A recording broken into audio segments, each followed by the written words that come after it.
Mari Pak Budi silakan bergabung.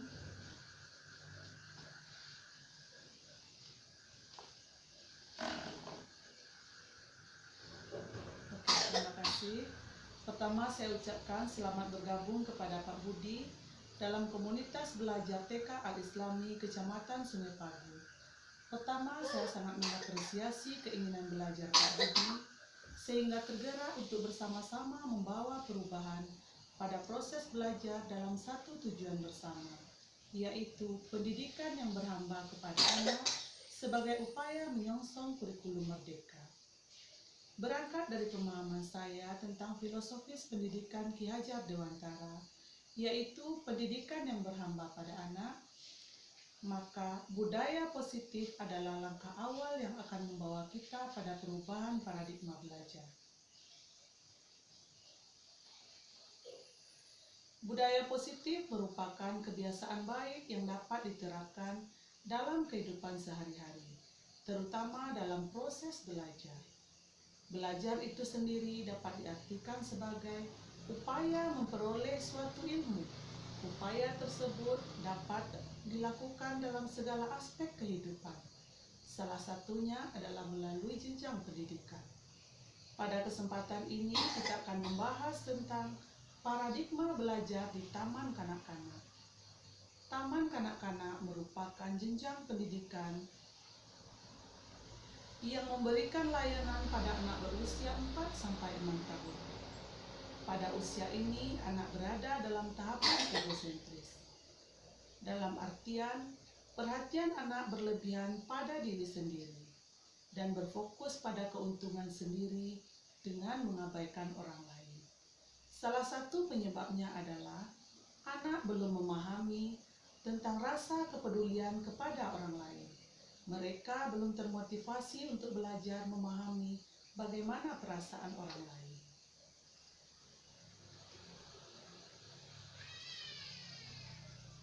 Lalu apa perbedaan egosentris dengan egois? Egosentris merupakan pemusatan terhadap diri sendiri, sedangkan egois adalah sifat yang membuat diri sendiri merasa paling benar. Pada situasi ini, anak perlu diberikan kesempatan untuk mendapatkan pengalaman belajar tentang berbagi itu menyenangkan dengan harapan adanya perubahan pada keyakinan diri, hingga mereka mampu memahami orang lain yang diwujudkan dalam sebuah tindakan sebagai bentuk budaya positif. Pada hakikatnya, upaya memberikan kesempatan untuk belajar ini adalah bentuk pendidikan yang berhamba pada anak.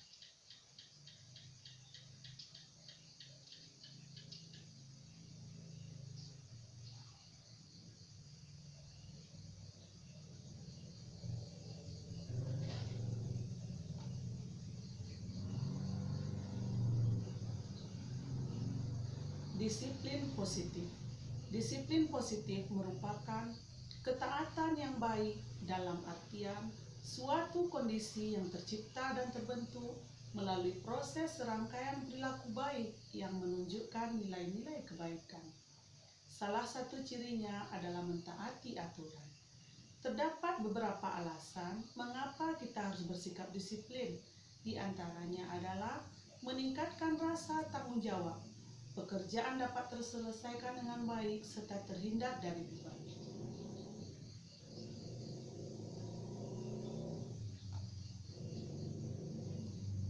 Penerapan disiplin juga mempunyai beragam tujuan, tergantung dari komunitas pelaksana.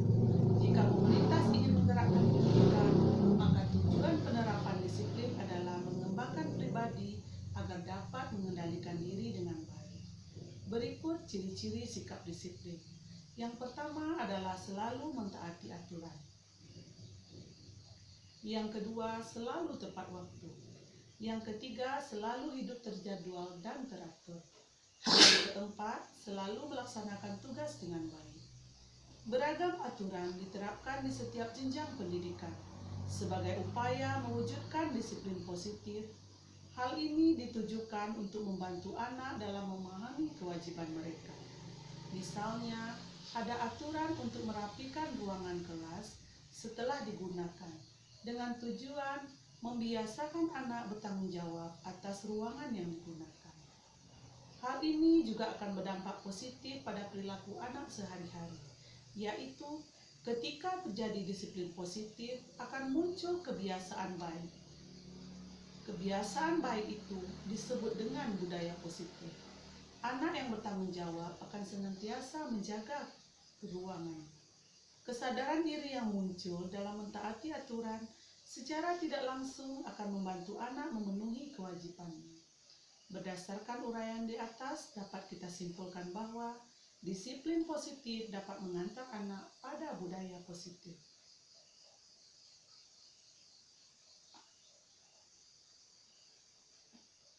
Motivasi perilaku manusia. Motivasi perilaku manusia merupakan keinginan seseorang untuk melakukan sesuatu. Motivasi dan perilaku memiliki hubungan yang kuat, yaitu sebuah perilaku akan muncul karena dilandasi oleh motivasi. Motivasi dapat diartikan sebagai serangkaian sikap dan nilai yang mempengaruhi individu untuk mencapai hal yang spesifik sesuai tujuan individu itu sendiri. Sikap dan nilai tersebut merupakan suatu kemungkinan yang memberikan kekuatan untuk mendorong individu dalam mencapai tujuan. Berikut elemen-elemen dalam motivasi. Yang pertama adalah kinerja, artinya pengakuan atas hasil yang telah dilakukan seseorang. Yang kedua adalah penghargaan, artinya pengakuan atas hasil. Yang kedua adalah penghargaan. Diulangi. Yang pertama adalah kinerja, artinya seseorang memiliki keinginan untuk berprestasi. Yang kedua adalah penghargaan, artinya pengakuan atas hasil yang telah dilakukan seseorang. Yang ketiga adalah tantangan, artinya tuntutan yang mendorong seseorang untuk mencapai tujuannya. Yang keempat adalah tanggung jawab, artinya kesadaran seseorang terhadap perbuatan maupun perilakunya dan bersedia menerima konsekuensinya. Motivasi dapat dibagi menjadi dua, yaitu yang pertama adalah motivasi intrinsik, artinya dorongan yang timbul dari dalam diri seseorang. Yang kedua adalah motivasi ekstrinsik, artinya dorongan yang timbul akibat adanya pengaruh luar individu. Salah satu contohnya adalah untuk meraih prestasi, siswa selalu giat dan tekun belajar setiap hari. Hal ini menunjukkan adanya motivasi intrinsik atas perilaku belajar yang muncul, yaitu adanya dorongan dari dalam diri siswa untuk meraih prestasi belajar sehingga timbul perilaku giat dan tekun dalam belajar.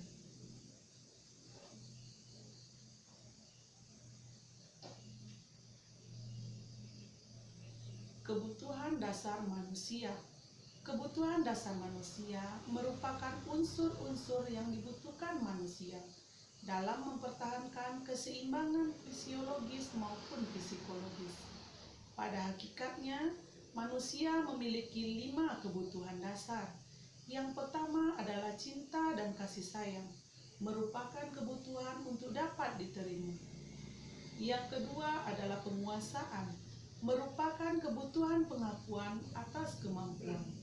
Yang ketiga adalah kebebasan, merupakan kebutuhan akan pilihan.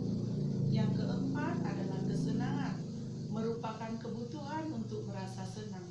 Lalu yang kelima adalah bertahan hidup, merupakan kebutuhan untuk mempertahankan fisiologis dan psikologis. Setiap orang menunjukkan perilaku berbeda sebagai upaya memenuhi kebutuhan dasarnya masing-masing. Dapat kita contohkan pada kebutuhan yang pertama, yaitu cinta dan kasih sayang. Pernahkah kita membayangkan sebuah kehidupan antar manusia tanpa rasa cinta dan kasih sayang?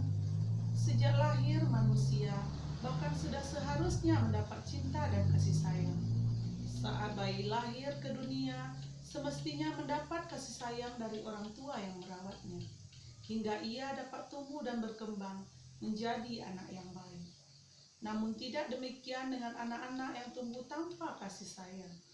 Hal-hal negatif akan terus mengintai kehidupan mereka. Kecemasan dan kebencian akan senantiasa menyelimuti hati mereka.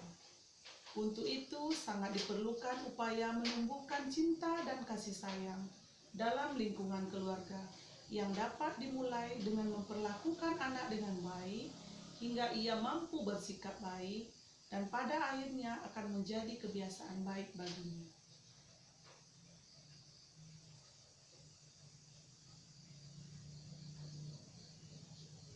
Berikutnya adalah posisi kontrol restitusi. Posisi kontrol restitusi merupakan letak pengendalian sebagai alternatif yang diterapkan terhadap orang-orang yang gagal karena telah berbuat kesalahan. Terdapat 5 posisi kontrol yang sering dipakai baik oleh guru, orang tua, maupun pihak otoritas lainnya. Yaitu yang pertama, posisi penghukum. Pada posisi ini orang akan menghardik, menunjuk, menyindir, bahkan menyakiti. Yang kedua adalah posisi pembuat orang lain merasa bersalah. Pada posisi ini orang akan menggunakan intonasi halus dan banyak mengeluarkan perkataan yang mengaduk-ngaduk perasaan orang lain. Yang ketiga adalah posisi teman. Pada posisi ini orang akan menjalin hubungan pertemanan dengan humor. Tutur katanya ramah, kadang bercanda, kadang merasa dekat. Yang keempat adalah posisi monitor. Pada posisi ini orang akan mengawasi dan mengingatkan akan aturan yang telah disepakati secara bersama. Yang kelima adalah posisi manajer. Pada posisi ini orang akan membuat seseorang yang bersalah untuk terlibat mencari solusi dari kesalahan yang telah dilakukan, kemudian diarahkan pada nilai-nilai yang sudah diyakini. Posisi manajer adalah posisi yang terakhir. Pada posisi ini orang akan membuat seseorang yang bersalah untuk terlibat mencari solusi dari kesalahan yang telah dilakukan, kemudian diarahkan pada nilai-nilai yang diyakini. Posisi ini merupakan posisi terbaik yang menguatkan pribadi seseorang.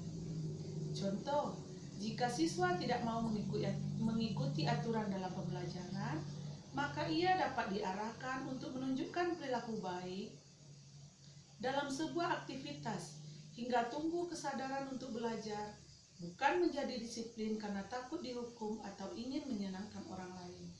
Hal ini akan membantu siswa menempatkan diri sebagai individu yang positif dengan kebiasaan positif.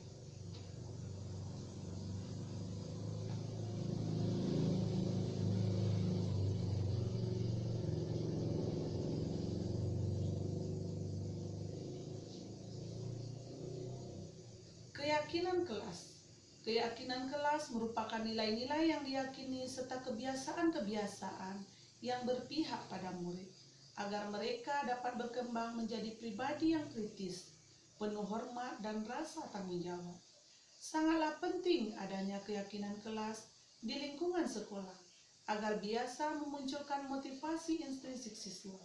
Disiplin positif yang diterapkan melalui keyakinan kelas pada akhirnya dapat meningkatkan kesadaran siswa dan memunculkan motivasi intrinsik hingga membentuk karakter positif. Keyakinan kelas bersifat abstrak yang dimunculkan dalam bentuk pertanyaan-pertanyaan universal yang bersifat positif. Keyakinan kelas dirancang dan diterapkan untuk mewujudkan budaya positif di sekolah. Adapun beberapa langkah yang dapat dilakukan guru untuk mewujudkan keyakinan kelas, yaitu yang pertama, orientasi kepada siswa tentang pentingnya keyakinan kelas bagi kelancaran proses pembelajaran. Yang kedua, menyepakati waktu diskusi kelas. Yang ketiga, memimpin diskusi kelas. Ketiga langkah di atas diharapkan mampu memberikan dampak positif sehingga tercipta komunikasi yang harmonis dalam sebuah budaya positif.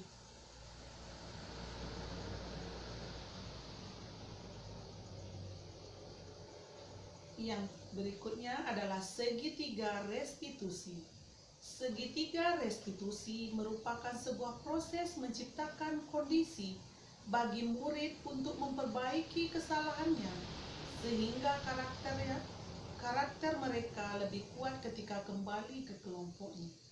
Segitiga restitusi adalah bentuk tahap tindakan yang dilakukan untuk membawa siswa mentaati aturan kelas yang telah ditetapkan dan mengakui secara sadar dan terbuka ketika melakukan kesalahan dan merasa nyaman ketika sudah bersikap jujur. Terdapat 3 langkah segitiga restitusi. Yang pertama, menstabilkan identitas, yaitu meyakinkan seseorang menuju perilaku yang lebih baik. Yang kedua, validasi tindakan yang salah, yaitu mengidentifikasi alasan seseorang melakukan tindakan yang salah. Yang ketiga, menanyakan keyakinan, yaitu mengingatkan kembali akan nilai yang telah diyakini. Ketiga tahapan ini merupakan upaya mewujudkan budaya positif dengan tujuan membentuk karakter peserta didik yang jujur, disiplin, dan bertanggung jawab, serta memiliki kesadaran untuk berperilaku baik dan mencintai lingkungan. Melalui tindakan restitusi, siswa dapat menyadari dan mengakui kesalahan yang telah dilakukan secara terbuka dan sukarela, sehingga setelah proses restitusi tertanam kesan rasa nyaman dalam diri siswa dan komitmen untuk tidak mengulangi kesalahan yang sama. Tindakan restitusi juga dapat membuat siswa merasa tidak terpaksa dalam melaksanakan kesepakatan kelas.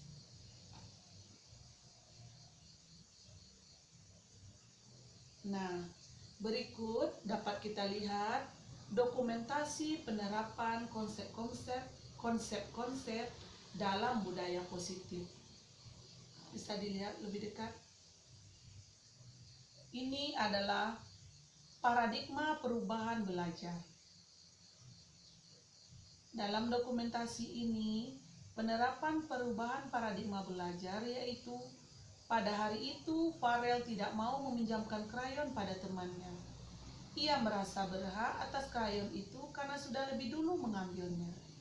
Pada situasi ini, Bu Guru berupaya memberikan kesempatan kepada Farel untuk mendapatkan pengalaman belajar tentang berbagi itu menyenangkan, dengan aktivitas mewarnai bersama teman, dengan harapan adanya perubahan pada keyakinan diri, hingga mampu memahami orang lain yang diwujudkan dalam sebuah tindakan sebagai bentuk budaya positif. Kita lanjut. Berikutnya adalah dokumentasi penerapan disiplin positif.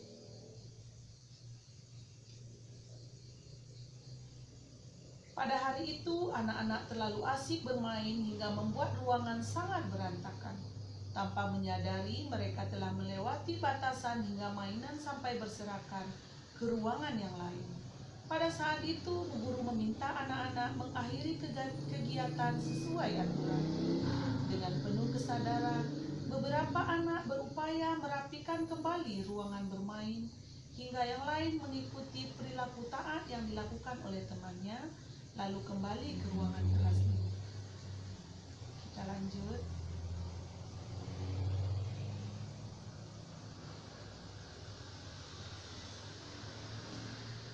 Berikutnya adalah dokumentasi penerapan motivasi perilaku manusia. Pada hari itu, anak-anak berupaya berlatih dengan giat membuat bangunan dari balok dan mainan kayu lainnya, karena mereka ingin menjadi pembangun yang hebat.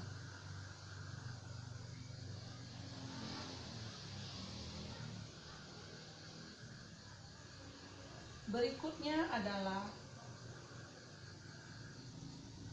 dokumentasi penerapan pemenuhan kebutuhan dasar manusia. Pada hari itu, Razal berteriak ke arah Rara karena Rara tidak mau bermain dengannya. Itu dilakukan Razal untuk dapat diterima. Sebagai upaya memenuhi kebutuhan dasar cinta dan kasih sayang, yaitu kebutuhan untuk dapat diterima. Kemudian Bu Guru mengambil tindakan dengan melakukan pendekatan terhadap Razal sebagai upaya menumbuhkan cinta dan kasih sayang, hingga mau meminta maaf kepada Rara dengan sikap baik, sehingga Rara mau memaafkan dan bermain kembali dengan Razal. Kita lanjut.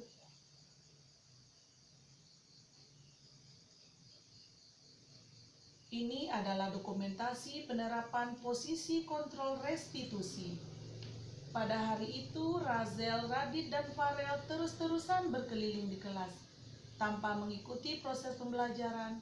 Kemudian Bu Guru mengambil tindakan pada posisi kontrol manajer, yaitu mengarahkan anak-anak tersebut pada perilaku baik dengan melakukan aktivitas belajar kelompok bersama Bu Guru sebagai alternatif atas kekacauan yang ditimbulkan atas perilaku mereka, dengan harapan perilaku tersebut menjadi kebiasaan baik bagi mereka.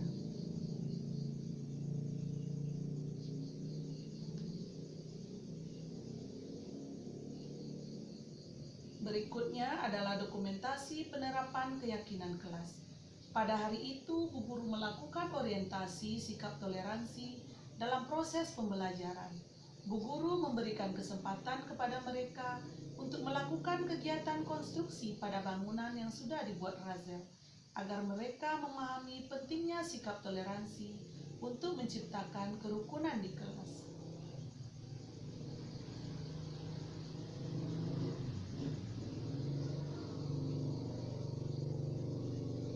Yang terakhir adalah dokumentasi penerapan segitiga restitusi. Pada hari itu, Razel merobohkan bangunan balok milik Farel hingga mereka berdua hampir berkelahi. Lalu Bu Guru mengambil tindakan sesuai tahapan segitiga restitusi, yaitu yang pertama, menstabilkan identitas dengan meyakinkan Razel tentang setiap orang pasti pernah melakukan kesalahan dan dia dapat menunjukkan perilaku yang lebih baik saat bermain. Kedua, validasi tindakan yang salah dengan menanyakan alasan Razel dalam melakukan tindakan yang tidak sesuai dengan nilai kebajikan. Yang ketiga, menanyakan keyakinan, yaitu mengingatkan kembali akan nilai yang telah diyakini di kelas tentang toleransi. Dari pengalaman penerapan konsep-konsep budaya positif, kita dapat menarik kesimpulan bahwa budaya positif dipengaruhi oleh beberapa hal, yaitu disiplin positif, motivasi perilaku manusia, kebutuhan dasar manusia, posisi kontrol restitusi, keyakinan kelas, dan segitiga restitusi. Demikianlah kegiatan berbagi kita hari ini. Terima kasih kami ucapkan kepada Pak Budi yang sudah meluangkan waktunya untuk ikut belajar bersama komunitas kami. Sampai berjumpa di lain waktu. Sama-sama Bu. Ya, oke. Terima kasih Pak Budi. Silakan. Boleh kembali.